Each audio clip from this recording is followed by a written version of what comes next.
Hello class. So today we are going to start our next chapter, that is management of working capital. कि एक business organization में working capital को manage करना क्यों ज़रूरी है. Start करने से पहले working capital होती क्या है? Working capital is the total of all the current assets of a business. कि एक बिज़नेस की जितने भी करंट एसेट्स होती हैं जिनको हम कैश में इजीली कन्वर्ट कर सकते हैं वो होती है हमारी working capital. So starting with the meaning of working capital management. First point is your working capital management is an important component of overall financial management. कि जब भी एक ऑर्गेनाइजेशन में फाइनेंस से रिलेटेड डिसीजंस लिए जाते हैं तो उसका जो इफेक्ट पड़ता है वो हमारी ऑर्गेनाइजेशन की वर्किंग कैपिटल के ऊपर पड़ता है. Management of working capital like long term financial decision affect the risk and profitability of business. कि आप अगर वर्किंग कैपिटल को मैनेज नहीं करोगे तो उसका जो इफेक्ट पड़ेगा वो एक बिजनेस की प्रॉफिटेबिलिटी के ऊपर पड़ता है. अब जैसे हम अपने बिजनेस ऑर्गेनाइजेशन में दो तरह के एसेट्स को यूज़ करते हैं. One is your fix assets and one is your current assets. अब फिक्स एसेट जो यूज़ किए जाते हैं वो लॉन्गर पीरियड के लिए परचेज किए जाते हैं. अब जब एक बिजनेस ऑर्गेनाइजेशन जब फिक्स एसेट्स को परचेज करती है तो उसका मेन ऑब्जेक्टिव उसको रीसेल करने का नहीं होता. मीन्स अगर एक बिजनेस ऑर्गेनाइजेशन में हम फिक्स एसेट्स को परचेज करते हैं तो एक ऑर्गेनाइजेशन का मेन ऑब्जेक्टिव ये नहीं होता कि हम उसको रीसेल करेंगे और उससे प्रॉफिट्स अर्न करेंगे, बट उनको लॉन्गर पीरियड के लिए यूज़ किया जाता है. वहीं पर करंट एसेट्स हमारी जो होती है जो अपने डेली जो नीड्स होती हैं एक बिज़नेस की उनको पूरा करने के लिए करंट एसेट्स को यूज़ किया जाता है. अब एक प्रॉब्लम आती है दोनों को मैनेज करने के लिए. अब एक ऑर्गेनाइजेशन में फिक्स एसेट्स भी उतनी इंपॉर्टेंट है जितनी करंट एसेट्स है. अब फिक्स एसेट जो परचेज किए जाते हैं उनका जो रिटर्न मिलता है वो हमें लाइफ टाइम मिलता ही रहता है धीरे धीरे.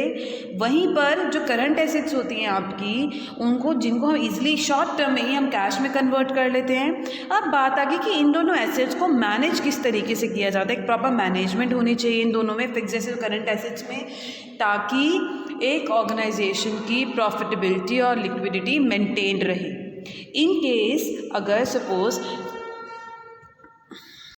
इन केस जैसे देखो, if the amount of current assets is more in business, कि अगर हमारे बिजनेस ऑर्गेनाइजेशन में जो करंट एसेट्स हैं उनका अमाउंट अगर ज़्यादा है तो उससे क्या होगा, it will increase the liquidity. कि हमारे एक ऑर्गेनाइजेशन की लिक्विडिटी तो मेंटेन रहेगी बट हमारी प्रॉफिटेबिलिटी रिड्यूस हो जाएगी. वहीं पर अगर एक ऑर्गेनाइजेशन में करंट एसेट्स कम हैं बट फिक्स एसेट्स ज़्यादा हैं तो उसका किसके ऊपर इफेक्ट पड़ेगा, उसकी प्रॉफिटेबिलिटी के ऊपर. If current assets are lesser profitability will improve but liquidity will adversely affect. तो मेन वर्किंग कैपिटल मैनेजमेंट का मेन ऑब्जेक्टिव क्या होता है? The main objective of working capital management is to determine optimum amount of investment in current assets so that balance in profitability and liquidity of the business could be maintained. कि हर एक business organisation को ये ध्यान में रखना चाहिए, एक balance बना के रखना चाहिए करंट एसेट्स में और अपने फिक्स एसेट्स में, ताकि एक बिजनेस ऑर्गेनाइजेशन की प्रॉफिटेबिलिटी मेंटेन्ड रहे, प्रॉफिटेबिलिटी एंड लिक्विडिटी मेंटेन रहे. तो नेक्स्ट हम करते हैं what is the definition of working capital according to gross concept. अब दो कंसेप्ट से हम करेंगे वर्किंग कैपिटल क्या होती है. First is your working capital means total of all the current assets of business. It is also called gross working capital. Gross working capital किसके equal होते हैं कि एक ऑर्गेनाइजेशन के बिजनेस ऑर्गेनाइजेशन जितनी भी टोटल करंट एसेट्स होती हैं वो उसकी क्या होती है, वर्किंग कैपिटल. वहीं पर हम नेट कंसेप्ट से इसकी डेफिनेशन करते हैं. According to net concept, net working capital means the excess of current assets over current liabilities. जो वर्किंग कैपिटल कंसीडर करते हैं कि करंट एसेट्स हमारे ज़्यादा होने चाहिए in comparison to current liabilities. According to this concept current assets are equal to current. अगर हमारी जो करंट एसेट्स हैं वो करंट लाइबिलिटीज़ के इक्वल हैं, किसके इक्वल है, करंट लाइबिलिटीज़ के, तो हमारी वर्किंग कैपिटल क्या होगी, zero. Then the working capital will be zero. And in case current liabilities are more than current assets the working capital will be called negative working capital. तो ये थी आपकी definition. Next topic हम start करते हैं, that is need for working capital. कि एक organisation में एक वर्किंग कैपिटल की क्या नीड है. अब एक बिजनेस को एफिशिएंटली वर्क करने के लिए फिक्स कैपिटल तो चाहिए ही होती है, फिक्स कैपिटल के साथ साथ उनको वर्किंग कैपिटल भी ज़रूरत है, वर्किंग कैपिटल की भी रिक्वायरमेंट होती है। देखो, for the efficient operation of business working capital is required along with the fix capital. और वर्किंग कैपिटल किस लिए चाहिए होती है? जैसे अगर एक बिजनेस को प्रोडक्शन करनी है, कंपनी में किसी प्रोडक्ट की प्रोडक्शन करनी है तो उसके लिए हमें रॉ मटेरियल चाहिए, तो रॉ मटेरियल परचेज करने के लिए पैसे चाहिए, कैश चाहिए, ठीक है। और डे टू डे एक्सपेंसेस हमने पे करने हैं, तो वो भी किसे पे? अगर हमारा एक ऑर्गेनाइजेशन के पास, एक बिजनेस के पास कैश होगा तभी वो उनकी पेमेंट कर पाएगा। द नीड, अब हर एक बिजनेस ऑर्गेनाइजेशन की जो वर्किंग कैपिटल की नीड होती है वो डिफरेंट होती है, क्योंकि उनका काम करने का नेचर अलग होता है, डिफरेंट तरीके के बिजनेसेस होते हैं, तो उनकी नीड, वर्किंग कैपिटल की नीड भी अलग होती है। अब मेन जो वर्किंग कैपिटल मैनेजमेंट का जो इफेक्ट पड़ता है वो फाइनेंशियल मैनेजमेंट पे पड़ता है। जब भी हम, एक फाइनेंशियल मैनेजर का काम क्या होता है कि उसका मेन ये ऑब्जेक्टिव होता है कि वो शेयर होल्डर्स की वेल्थ को इंक्रीज़ करे। अब शेयर होल्डर्स की वेल्थ को किस तरीके से इंक्रीज है कि उनको ज़्यादा से ज़्यादा डिविडेंड्स पे किए जाएं। अब एक ऑर्गेनाइजेशन शेयर होल्डर्स को डिविडेंड तभी पे करेगी अगर वो प्रॉफिट्स अर्न कर रही होगी। अब वो प्रॉफिट्स तभी अर्न कर रही होगी जब उसको सेल्स हो रही होंगी। अब कई बार ऑर्गेनाइजेशन सिर्फ कैश सेल्स नहीं करती, कई बार क्रेडिट सेल्स भी करती है, क्रेडिट सेल्स भी होती हैं।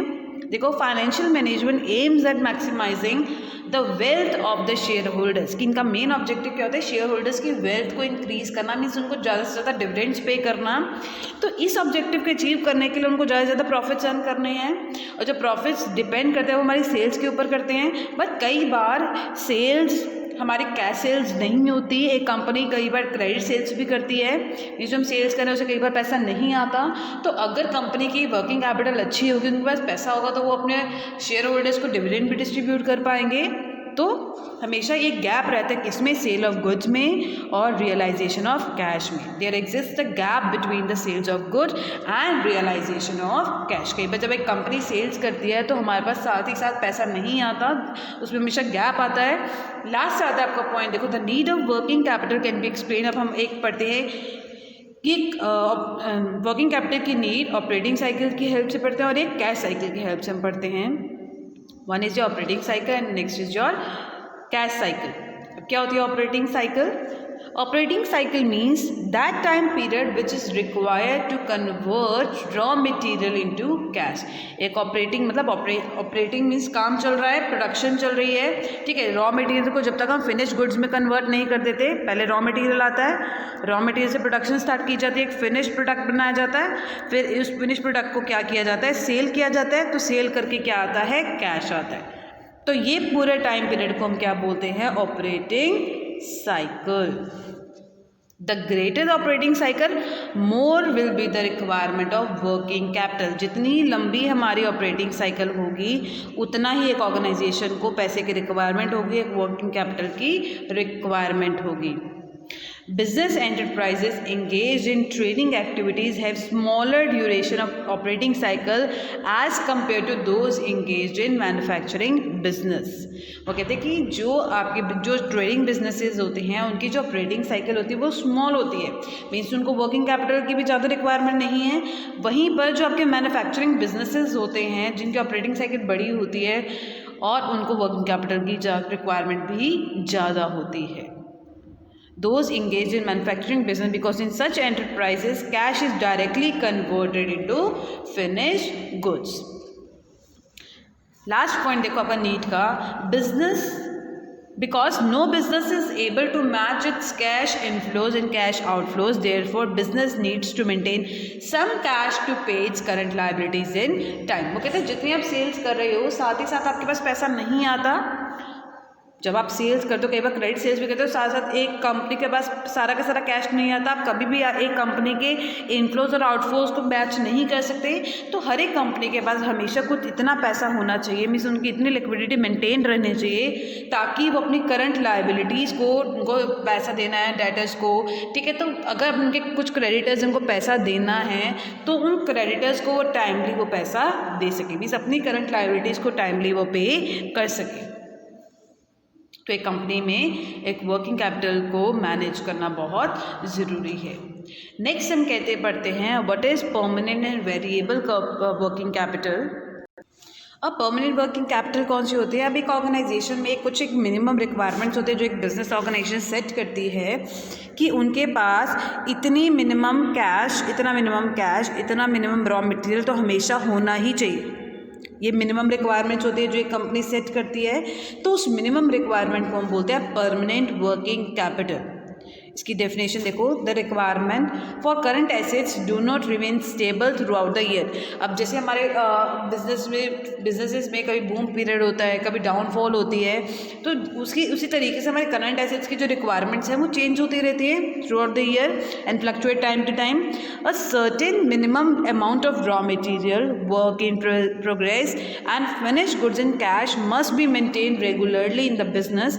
कि एक बिजनेस ऑर्गेनाइजेशन में डे टू डे ऑपरेशंस करने के लिए एक मिनिमम रिक्वायरमेंट एक ऑर्गेनाइजेशन सेट करते हैं कि इतना कैश होना चाहिए, इतना हमारे पास वर्क इन प्रोग्रेस होना चाहिए, इतना रॉ मटेरियल अवेलेबल होना चाहिए, ताकि एक बिजनेस ऑर्गेनाइजेशन बिना किसी प्रॉब्लम के, बिना किसी ऑब्स्टेकल्स के वो उस मिनिमम रिक्वायरमेंट को पूरा कर सके। मीन्स अपने बिजनेस ऑर्गेनाइजेशन में वो ऑपरेशन कर सके, काम कर सके, प्रोडक्शन कर सके। तो जो आपकी मिनिमम रिक्वायरमेंट होती है उसको हम बोलते हैं परमानेंट वर्किंग कैपिटल। जो चेंज नहीं होती, जो फिक्स रहती है, उतनी ऑर्गेनाइजेशन को मेंटेन रखनी ही रखनी है।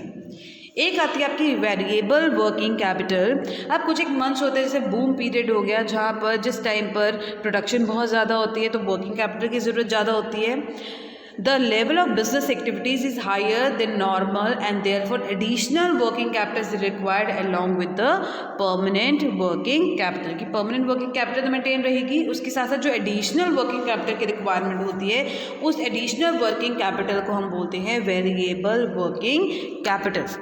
फॉर एग्जाम्पल जैसे इन बूम पीरियड में क्या होता है, stock is to be kept to fulfil the demand and the amount of debts increases due to more sales. की बूम पीरियड में ज़्यादा से ज़्यादा सेल्स होती है, ठीक है, तो डेब्ट्स को पे करने के लिए हमें वर्किंग कैपिटल की रिक्वायरमेंट होती है। और जितना हमारा स्टॉक है, डिमांड्स को पूरा करने की ज़्यादा से ज़्यादा सेल्स करनी होती है, तो उतना ही ज़्यादा हमें वर्किंग कैपिटल चाहिए। वहीं पर जो अगर डिप्रेशन टाइम पीरियड चल रहा हो, जिस टाइम पर गुड्स की रिक्वायरमेंट, डिमांड ज़्यादा नहीं होती, तो उस टाइम पर वर्किंग कैपिटल की रिक्वायरमेंट भी ज़्यादा नहीं होती, ठीक है। तो परमानेंट के अलावा जो एक्स्ट्रा एडिशनल जो वर्किंग कैपिटल एक ऑर्गेनाइजेशन को चाहिए होती है, उस एडिशनल रिक्वायरमेंट को हम बोलते हैं वेरिएबल वर्किंग कैपिटल। जैसे आपको इस एग्जांपल से क्लियर हो गया होगा इस पिक्चर से कि परमानेंट वर्किंग कैपिटल जो एक ऑर्गेनाइजेशन मेंटेन रहती है, वही टेम्परेरी वर्किंग कैपिटल जो टाइम टू टाइम क्या होती रहती है, चेंज होती रहती है बूम पीरियड में और डिप्रेशन के टाइम पीरियड में। नेक्स्ट हम कर रहे हैं that is your what are the factors that affect the working capital. इस कौन कौन से फैक्टर्स हैं जिनका अफेक्ट हमारी वर्किंग कैपिटल पे पड़ता है। First is your nature of business. अब जो बिज़नेस है वो किस नेचर के है उसका अफेक्ट पड़ता है हमारी वर्किंग कैपिटल रिक्वायरमेंट पे। सपोज अगर हमारा बिजनेस है रेलवे से, ट्रांसपोर्ट, इलेक्ट्रिसिटी से रिलेटेड, जहाँ पर जो वर्किंग कैपिटल की जो रिक्वायरमेंट होती है वो कम होती है। अगर हमारा जो बिज़नेस है वो रेलवेज़ का है, ट्रांसपोर्ट्स का है, इलेक्ट्रिसिटी का है, तो उसमें जो वर्किंग कैपिटल की रिक्वायरमेंट होती है वो बहुत कम होती है। क्यों? क्योंकि उनको अपने पास कुछ स्टॉक मेंटेन करके नहीं रखना पड़ता और उसमें जो कैश रियलाइजेशन होता है, जो कैश मिलता है, आप जो सर्विसेज दे रहे हो वो भी इमीडिएट होता है, साथों साथ मिलता है। फॉर एग्जाम्पल सपोज अगर आप ट्रेन से ट्रैवल कर रहे हो, आपने रेलवे टिकट ली, ठीक है, आप उसको ये तो नहीं कहते कि आज आप टिकट दे दो, अगली बार मैं उसके पैसे दूंगा, ऐसे नहीं होता। पर जैसे आप पैसे देते हो तो ही आपको वो रेलवे टिकट मिलती है। तो कैश क्या इमीडिएट पेमेंट आपको मिल रही है, तो आपको स्टॉक रखने की कोई ज़रूरत नहीं है, तो वर्किंग कैपिटल की रिक्वायरमेंट भी कम होती है। आप कुछ एक फिनिश्ड प्रोडक्ट नहीं बना रहे हो, उसमें क्या आपको स्टॉक रखना पड़ेगा, ठीक है। तो उसमें जो वहीं पर अगर आप कोई ट्रेडिंग बिजनेस कर रहे हो, ट्रेडिंग से रिलेटेड कोई एक्टिविटीज़ कर रहे हो जहाँ पर आपको स्टॉक मेंटेन रखना बहुत ज़रूरी है, वहीं पर हमें वर्किंग कैपिटल की रिक्वायरमेंट क्या होती है, ज़्यादा होती है। तो नेचर ऑफ बिजनेस से हमारी वर्किंग कैपिटल रिक्वायरमेंट के ऊपर अफेक्ट पड़ता है। नेक्स्ट आता है आपका ग्रोथ एंड एक्सपेंशन। अगर जो हमारी कंपनी है वो लार्ज साइज़ है, जितनी हमारी बड़ी कंपनी होगी उतनी हमारे को रिक्वायरमेंट होगी परमानेंट और वेरिएबल वर्किंग कैपिटल की in comparison to small businesses. और इन केस की ग्रोथ को अगर हम ले कि अगर हमारी कंपनी जो है वो ग्रोइंग नेचर की है, ग्रो कर रही है, तो जितना ज़्यादा वो ग्रो करेगी उतना ज़्यादा हमारे को वर्किंग कैपिटल की रिक्वायरमेंट होगी in comparison to stable industries जिसमें ग्रोथ जो होती है बिल्कुल स्टेबल होती है। नेक्स्ट पॉइंट आता है आपका प्रोडक्शन साइकिल। अब प्रोडक्शन साइकिल होती क्या है? प्रोडक्शन साइकिल होती है एक टाइम गैप होता है किसके बीच में, कि जब आपने एक रॉ मटेरियल को परचेज़ किया और उसको फिनिश प्रोडक्ट में कन्वर्ट किया, तो जितनी ज़्यादा लंबी प्रोडक्शन साइकिल होगी उतना ही ज़्यादा हमें वर्किंग कैपिटल की रिक्वायरमेंट होगी, और जितना प्रोडक्शन साइकिल हमारी कम होगी उतनी हमारे को वर्किंग कैपिटल की रिक्वायरमेंट भी कम होगी। तो एक बिजनेस फर्म को एक ऐसा प्रोडक्शन साइकिल चूज़ करना चाहिए जिसमें जो उनका प्रोडक्शन साइकिल क्या हो, छोटा हो, ताकि उनको वर्किंग कैपिटल की रिक्वायरमेंट कम हो। नेक्स्ट पॉइंट आता है आपका क्रेडिट पॉलिसी। क्रेडिट पॉलिसी का भी हमारी वर्किंग कैपिटल रिक्वायरमेंट के ऊपर अफेक्ट पड़ता है। अब जो क्रेडिट पॉलिसी हम पढ़ेंगे वो दो टर्म्स में पढ़ेंगे।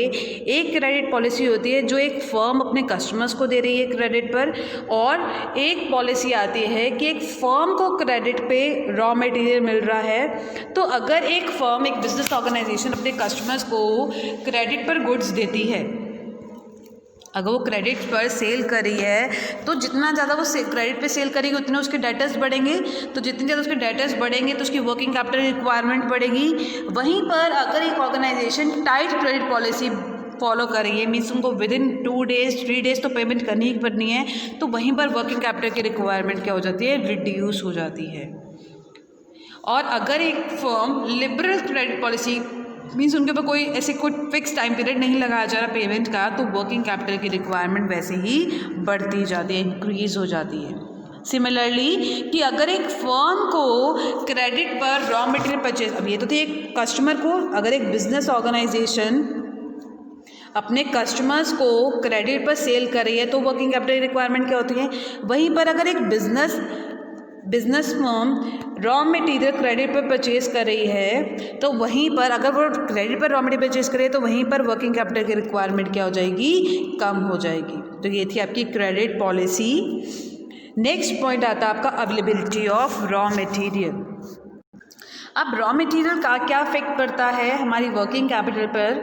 अब सपोज कुछ एक रॉ मटेरियल्स होते हैं जो बहुत सीजनल होते हैं, किसी एक पर्टिकुलर सीजन में हमें वो रॉ मटेरियल मिलता है, तो अगर हमारा रॉ मटेरियल सीजनल है तो वहीं पर हमारी वर्किंग कैपिटल की रिक्वायरमेंट बढ़ जाती है इन कंपैरिजन टू कि अगर हमारा रॉ मटेरियल बहुत इजीली अवेलेबल हो रहा है तो हमारी वर्किंग कैपिटल की रिक्वायरमेंट्स क्या हो जाती है, रिड्यूस हो जाती है। There are certain types of raw material which are not available regularly. तो उस सिचुएशन में एक फर्म को ज़्यादा से ज़्यादा वर्किंग कैपिटल चाहिए ताकि वो अपनी प्रोडक्शन रिक्वायरमेंट्स को पूरा कर सके। वहीं पर ऐसे कुछ रॉ मटेरियल्स होते हैं जो हमारे सीजनल होते हैं, जैसे वूल, कॉटन, ऑयल सीड्स हो गए, ठीक है, जिनको हमारे पास पहले से ही जब उनका सीज़न अपने पास हमें स्टॉक करके रखना पड़ता है, तो हमें एडिशनल वर्किंग कैपिटल की क्या होती है, रिक्वायरमेंट होती है। नेक्स्ट पॉइंट हम करते हैं अवेलेबिलिटी ऑफ बैंक क्रेडिट। अगर एक कंपनी की फाइनेंशियल पोजीशन अच्छी है, ठीक है, तो कि अगर इन केस उनको ज़रूरत पड़े कैश की तो वो इजीली बैंक से वो लोन ले सकती है, तो उस केस में एक बिज़नेस को ज़्यादा अपनी वर्किंग कैपिटल मेंटेन करने की ज़रूरत नहीं होती। वहीं इन केस कि अगर कोई न्यू फर्म है, अगर उसको इन केस फाइनेंस की रिक्वायरमेंट होगी तो उनको अपनी वर्किंग कैपिटल ज़्यादा से ज़्यादा मेंटेन रखनी पड़ेगी। The firm is in a position to get financial help easily from the banks at the time of its need, it keeps a low level of working capital. But if such facility is not available, कोई एक new firm है या उनकी financial position अच्छी नहीं है, तो एक फर्म को ज़्यादा से ज़्यादा अपनी वर्किंग कैपिटल मेंटेन रखनी पड़ेगी। नेक्स्ट पॉइंट आता है आपका टर्नओवर ऑफ इन्वेंटरीज। अब एक बिजनेस ऑर्गेनाइजेशन जितनी जल्दी अपने इन्वेंटरीज को, अपने रॉ मटेरियल को फिनिश प्रोडक्ट में कन्वर्ट कर लेती है, जितना जल्दी, उतनी ही वर्किंग कैपिटल की रिक्वायरमेंट क्या होती है, कम। वहीं इन कंपैरिजन कि अगर उनका इन्वेंटरीज में टर्नओवर स्लो है, मीन्स वो फिनिश प्रोडक्ट में बहुत स्लो कन्वर्ट कर रही है, उनका ऑपरेटिंग साइकिल बहुत लंबा है, उतनी ही उन्हें वर्किंग कैपिटल की रिक्वायरमेंट क्या होती है, ज़्यादा होती है। नेक्स्ट पॉइंट आता है आपका मैग्नीट्यूड ऑफ प्रॉफिट्स। अब जो मैग्नीट्यूड ऑफ प्रॉफिट्स होते हैं वो डिटर्मिन करता है कि आपका बिजनेस का नेचर कैसा है, आप कौन सा प्रोडक्ट बना रहे हो, आपका मार्केट के ऊपर कंट्रोल कैसा, आपके मैनेजर्स कैसे हैं, उसके ऊपर डिपेंड करता है आपके प्रॉफिट्स का। कि अगर आपका प्रॉफिट मार्जिन ज़्यादा है तो आप ज़्यादा से ज़्यादा फंड्स इंटरनली अरेंज कर लोगे, ठीक है, विच ऑल्सो इंक्रीज द, तो उसी आप अगर जितने ज़्यादा प्रॉफिट्स होंगे उतनी ज़्यादा आप एक ऑर्गेनाइजेशन की क्या होगी, वर्किंग कैपिटल होगी। नेक्स्ट पॉइंट आता है आपका लेवल ऑफ टैक्सेस। अब एक बिजनेस ऑर्गेनाइजेशन जितना भी प्रॉफिट्स अर्न करती है, कैश प्रॉफिट्स अर्न करती है, वो सारा वर्किंग कैपिटल के लिए नहीं रख लेती, बट उसमें से उनको शेयर होल्डर्स को डिविडेंड्स भी पे करना है, टैक्सेस भी पे करने हैं। अब टैक्सेस पे करना है, कंपल्सरी पेमेंट है वही गवर्नमेंट को टैक्सेस। अब जो टैक्सेस पे करने पड़ते हैं एक बिजनेस ऑर्गेनाइजेशन, वो एक पर्टिकुलर टाइम पीरियड में पे करने पड़ते हैं। अगर एक बिजनेस ऑर्गेनाइजेशन की टैक्स लायबिलिटी ज़्यादा है तो उनको वर्किंग कैपिटल की नीड भी क्या होगी, ज़्यादा होगी। अगर उनकी टैक्स लायबिलिटी कम है तो उनको उतनी ही कम वर्किंग कैपिटल की रिक्वायरमेंट होगी। नेक्स्ट आते हैं आपके डिविडेंड पॉलिसी। एक ऑर्गेनाइजेशन की डिविडेंड पॉलिसी क्या है? अगर आप एक बिजनेस ऑर्गेनाइजेशन में, बिजनेस फर्म अपने शेयर होल्डर्स को डिविडेंड्स कैश में पे करिए तो उसका जो इफेक्ट पड़ेगा वो उसकी किस पे पड़ेगा, वर्किंग कैपिटल पे पड़ेगा। अगर आप जितना ज़्यादा कैश में डिविडेंड पे करोगे उतनी ज़्यादा आपको वर्किंग कैपिटल रिक्वायरमेंट ज़्यादा होगी। वहीं पर अगर एक मैनेजमेंट सारे का सारा प्रॉफिट्स डिविडेंड की में कैश पे नहीं करती है, बट अपने पास कुछ एक प्रॉफिट्स रिटेन करके रखती है, तो वहाँ से हमारी इंटरनली वर्किंग कैपिटल क्या होती है, इंक्रीज होती है। तो ये था आपका डिविडेंड पॉलिसी। नेक्स्ट जो पॉइंट आता है आपका, that is your depreciation policy.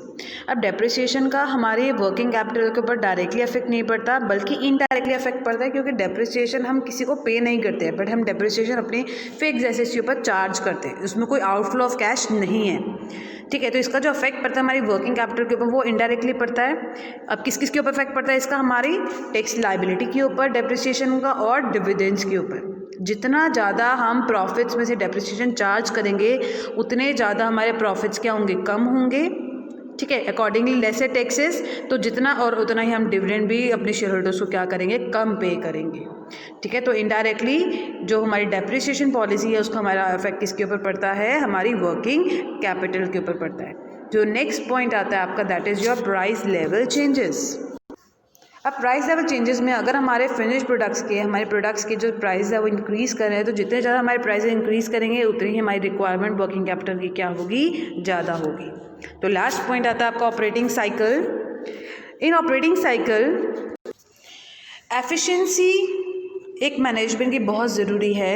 अब एक कंपनी वर्किंग कैपिटल की रिक्वायरमेंट्स को कम कैसे कर सकती है, अपने रिसोर्सेज को एफिशिएंटली यूज़ करके, वेस्टेज कम करके। जितना ज़्यादा वो अपने रिसोर्सेज को एफिशिएंटली यूज़ करेंगे उतना ही ज़्यादा हमें वर्किंग कैपिटल की रिक्वायरमेंट कम होगी।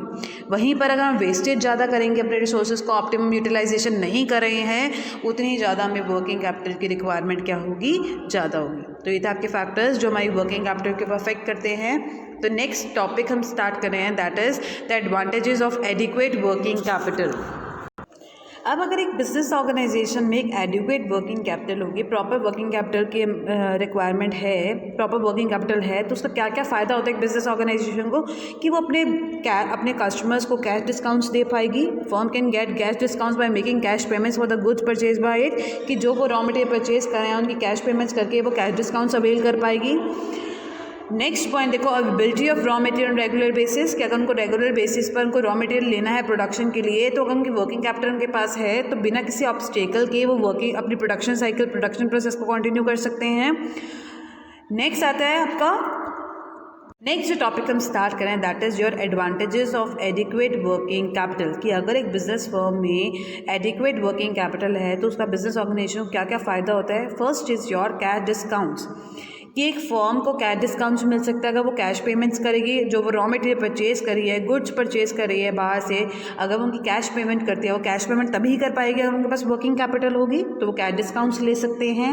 Second, availability of raw material on regular basis, कि अपनी प्रोडक्शन प्रोसेस को कंटिन्यू करने के लिए बिना किसी प्रॉब्लम के, अगर वो अपने प्रोडक्शन साइकिल को कंटिन्यूटी में करते हैं तो ईजिली रॉ मटेरियल परचेज कर पाएंगे, रॉ मटेरियल की रिक्वायरमेंट को पूरा कर पाएंगे, उनके पास एडिक्वेट वर्किंग कैपिटल होगी। तो नेक्स्ट, इंक्रीज इन डेप्ट कैपेसिटी एंड गुडविल, कि कंपनी को अगर फाइनेंस की रिक्वायरमेंट है वो अपने डेटर्स की इजीली पेमेंट कर पाएगी, जिससे कंपनी की गुडविल इंक्रीज होती है।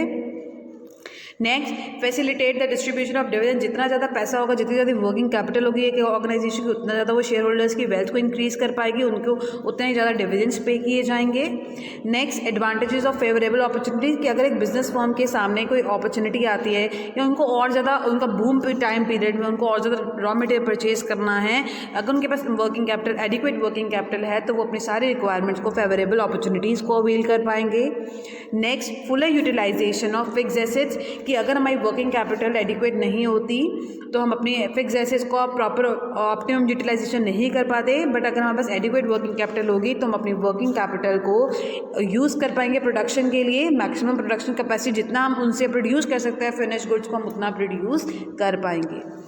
नेक्स्ट टॉपिक हमारा आता है that is your excess and inadequate working capital, कि वो कहते हैं जो वर्किंग कैपिटल होनी चाहिए वो प्रॉपर एडिक्वेट होनी चाहिए, प्रॉपर बैलेंस में होनी चाहिए। बहुत ज़्यादा वर्किंग कैपिटल होने का भी नुकसान है और बहुत कम वर्किंग कैपिटल होने का भी नुकसान है।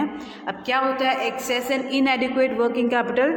Business should maintain sound position of working capital, means एक बिजनेस फर्म में जितनी रिक्वायरमेंट है वर्किंग कैपिटल की उतनी एक प्रॉपर रिक्वायरमेंट होनी चाहिए। The amount of working capital neither be too excessive not too much inadequate, means बहुत ज़्यादा अगर एक्सेसिव में हमारे पास वर्किंग कैपिटल उसका भी नुकसान है, बहुत कम है उसका भी क्या है नुकसान है।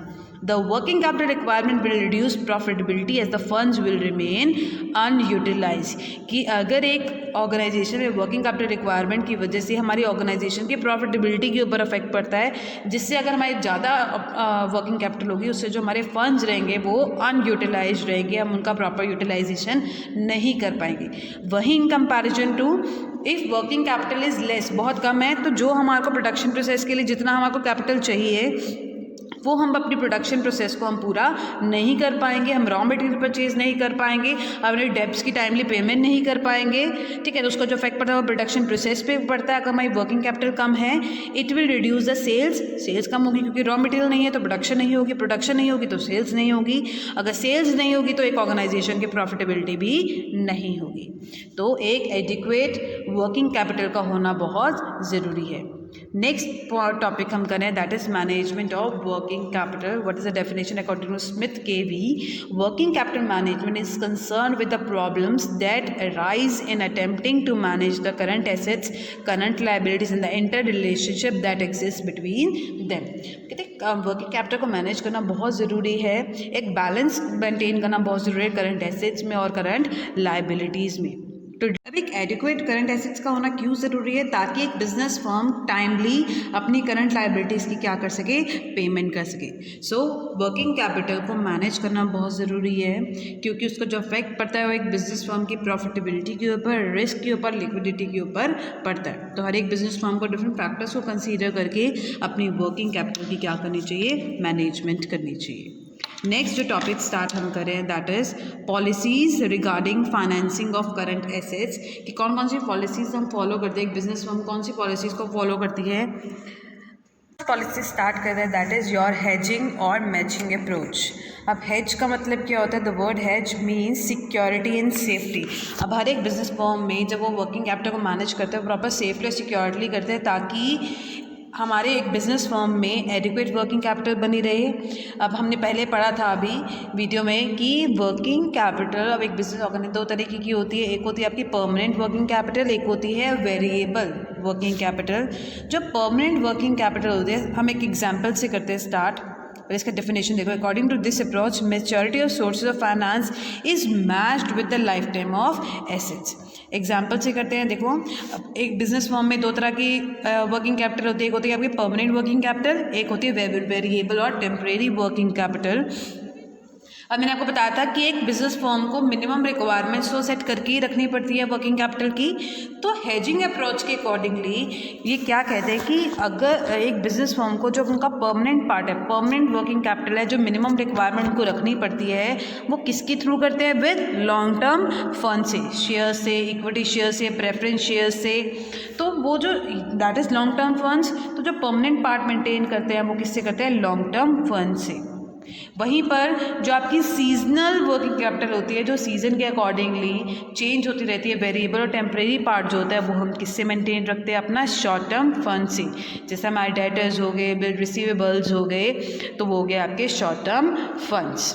तो हेजिंग अप्रोच के अकॉर्डिंगली क्या होता है, देखो This approach suggests that long-term funds should be used to finance the fixed portion of current assets requirement, कि एक बिजनेस फर्म को अपनी मिनिमम जब उनकी परमानेंट रिक्वायरमेंट्स वो किसकी हेल्प से कर सकता है? वो लॉन्ग टर्म फंड से वो एक मिनिमम रिक्वायरमेंट को पूरा कर सकें। वहीं पर जो आपकी टेम्परेरी रिक्वायरमेंट्स होती है that is seasonal variations over and above permanent needs should be financed with the, वो किससे फाइनेंस करते हैं, वो अपनी शॉर्ट टर्म फंड से।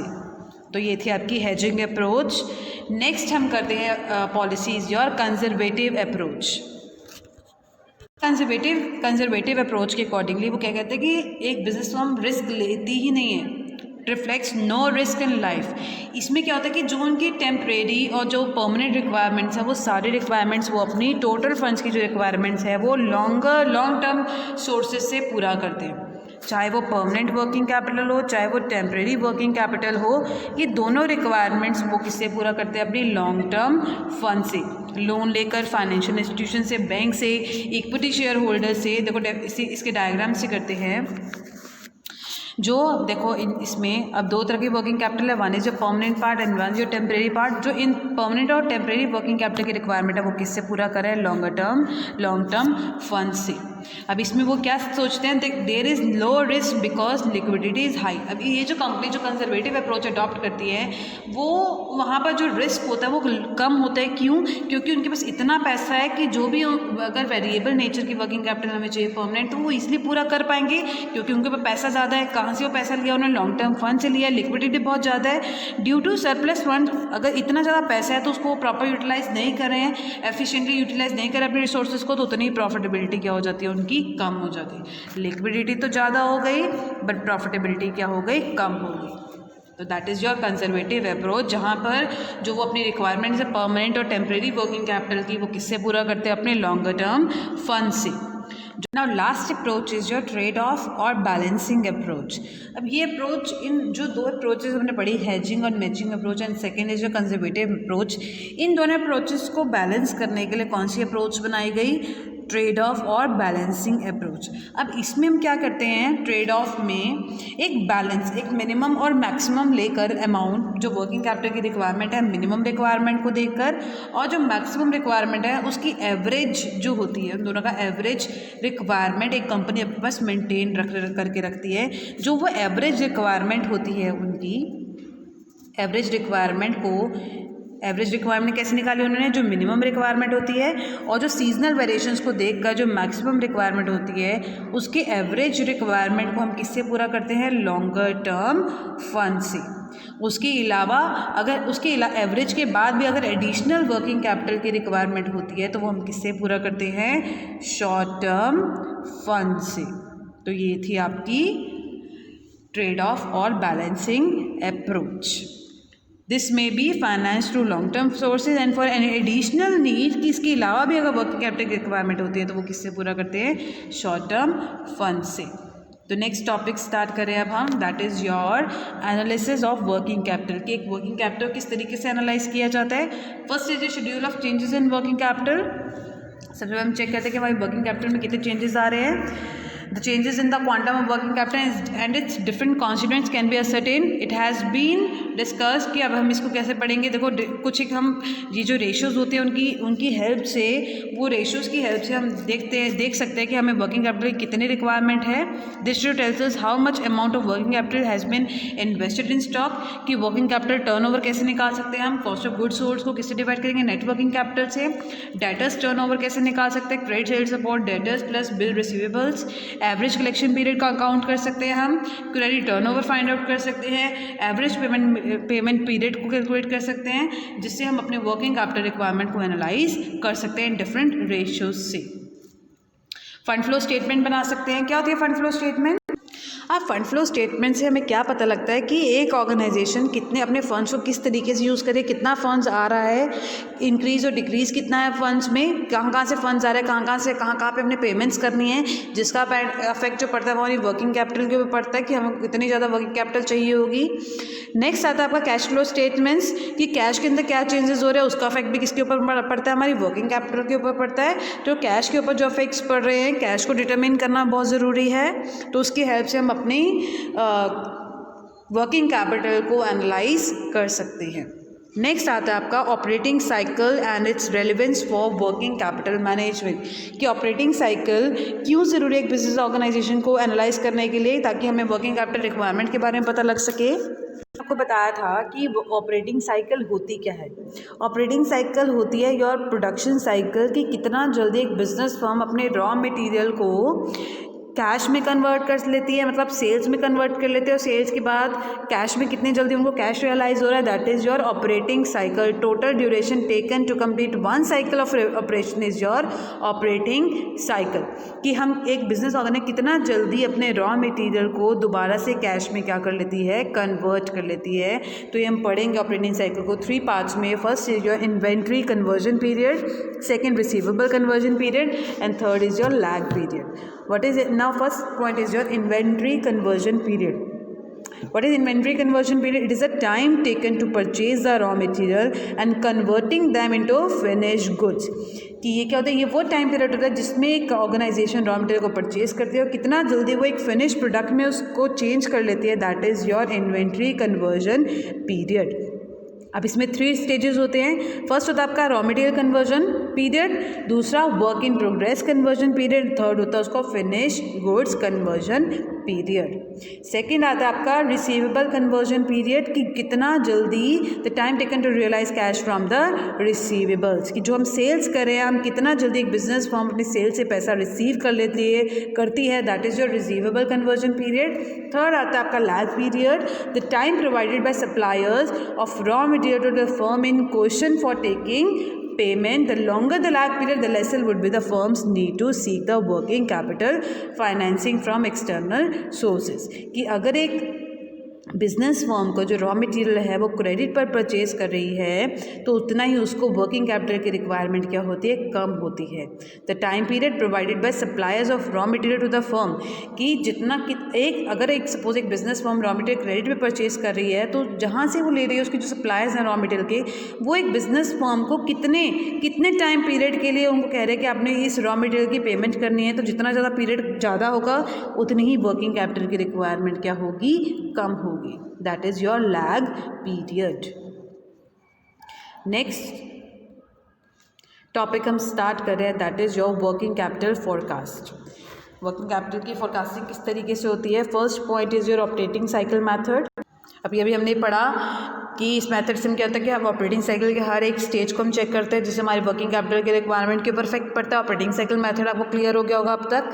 सेकंड आता है आपका forecasting of current assets and current liabilities method. अब इसमें क्या होता है कि हर एक बिजनेस फर्म की करंट लायबिलिटीज़ को करंट एसेट्स को फोरकास्ट किया जाता है, और जो डिफरेंस होता है करंट एसेट्स और करंट लायबिलिटीज़ में, जो डिफरेंस होता है वो आपकी वर्किंग कैपिटल रिक्वायरमेंट होती है। The difference between the current assets and current liabilities will determine the requirement of working capital. This estimate is to be made on the basis of factors like, अब जब भी हम working current assets और current liabilities को forecast करते हैं तो different factors को कंसीडर किया जाता है। नेक्स्ट आता है आपका cash forecasting method. In cash forecasting method, forecasting of receipts and payment of cash is made for the forthcoming period, कि फ्यूचर में forthcoming period में आने वाले टाइम में कि एक ऑर्गेनाइजेशन में कितने कैश रिसिप्ट्स होने वाली हैं, उनको कितनी कैश पेमेंट्स करनी है। The difference in cash receipts and payments expresses surplus and deficit of cash. तो उससे हमें पता लगता है कि हम एक ऑर्गेनाइजेशन में कितना पैसा आना है और कितना उन्होंने पेमेंट्स करनी है, तो उसके हिसाब से हमें पता लग जाता है सरप्लस है या डेफिशिएट है, उसे हम अपनी वर्किंग कैपिटल को एनालाइज कर सकते हैं। नेक्स्ट मेथड आता है आपका परसेंटेज ऑफ सेल्स मेथड। इसमें क्या होता है, under this method current assets and current liabilities are estimated as percentage of sales, कि इसमें हम अपनी करंट एसेट और करंट लायबिलिटीज़ को परसेंटेज की हेल्प से, सेल्स के परसेंटेज की हेल्प से हम एनालाइज करते हैं। These percentage are determined on the basis of past experience. Now in cash forecasting method में हम फोरकास्टिंग किसकी करते हैं, कैश रिसिप्ट्स की और कैश पेमेंट्स की। एक बिजनेस फर्म में कितने कैश आना है फ्यूचर में और कितने उनको पेमेंट्स करनी है, तो उससे हमें कैश का, सरप्लस का और डेफिसिट के बारे में पता लगता है। अगर सरप्लस होगा तो उतनी वर्किंग कैपिटल की रिक्वायरमेंट कम होगी, अगर डेफिसिट है तो उतनी वर्किंग कैपिटल की रिक्वायरमेंट क्या होगी, ज़्यादा होगी। तो उसके अकॉर्डिंग अपनी वर्किंग कैपिटल के अरेंजमेंट्स कर सकते हैं। नेक्स्ट आता है आपका परसेंटेज ऑफ सेल्स मेथड।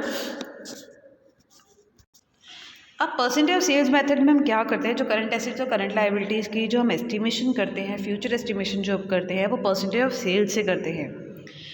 जो पास्ट एक्सपीरियंस के बेसिस पर हम ये एस्टीमेट लगाते हैं कि हम फ्यूचर में कितनी सेल्स कर पाएंगे, उसके हिसाब से हम करंट एसेट्स और करंट लायबिलिटीज़ की फोरकास्टिंग कर सकते हैं कि अगर हमारे सेल्स ज़्यादा होंगी फ्यूचर में तो उतनी ज़्यादा करंट पैसा होगा, ठीक है, करंट एसेट्स होंगी हमारे पास। और अगर हमारे पास एडिक्वेट सेल्स हो रही है हमारी ऑर्गेनाइजेशन में, करंट एसेट्स ज़्यादा हैं, तो हम टाइमली अपनी करंट लायबिलिटीज़ की क्या कर पाएंगे, पेमेंट कर पाएंगे, तो उतनी हमारे पास वो हमारे को वर्किंग कैपिटल की रिक्वायरमेंट क्या होगी, कम होगी। तो जो डिफरेंस होता है हमारा करंट एसेट्स में और करंट लायबिलिटीज़ में, उससे हम अपनी वर्किंग कैपिटल की रिक्वायरमेंट को चेक कर सकते हैं।